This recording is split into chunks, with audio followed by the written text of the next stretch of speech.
Most men over 40 walk into a gym solving a problem that doesn't exist. They're chasing the wrong thing. And the worst part, they've been doing it for years. Nothing changes. Not because they're not working hard enough, because they're really working hard at the wrong thing. Here's what I see constantly. Guys our age are training like they're 25. Split routines, chest day, bicep curls, leg day maybe. They look busy. They feel like they're working, but 6 months later, the back still hurts. They're still carrying the same weight around their waistline. They still can't keep up on the weekend with their family without feeling wrecked for 2 days after. Here's what most men over 40 are actually training for, whether they know it or not. Problem number 1, training for how you look and not how you function. Nothing's wrong with trying to look good in the mirror, but when that's the only driver, every workout becomes a mirror workout. Biceps, chest, maybe abs. None of these are keeping your back healthy or standing at the end of a 12-hour day. Problem number 2 is your ego. How much you bench, how fast you run a mile. These are numbers that mattered when we was in high school and had nothing else to prove. After 40, those same metrics will break you before they build you. Problem number 3 is you using your training as punishment. Look, I get it. I used to think the same thing. More is better. Longer is harder.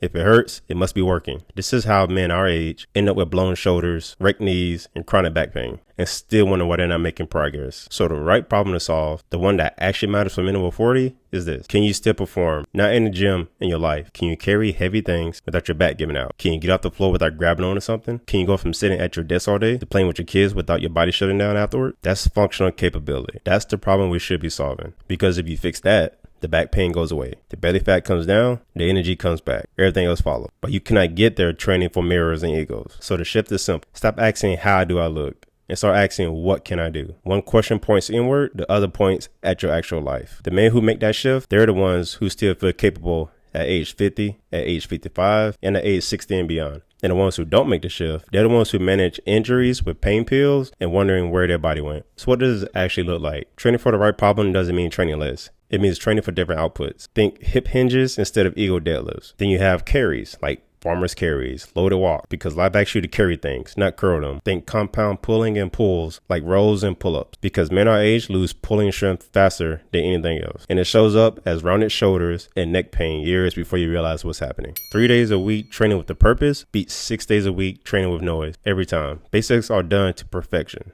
That's the formula. Here's how to know if you're solving the right problem. Ask yourself these 3 questions after your next workout. Can I do this session and still be useful the rest of the day? Does this training carry over to anything I actually do outside the gym? Am I building toward a standard or just burning calories? If you can't say yes to at least 2 of those, you're probably in the wrong program. Not the wrong gym.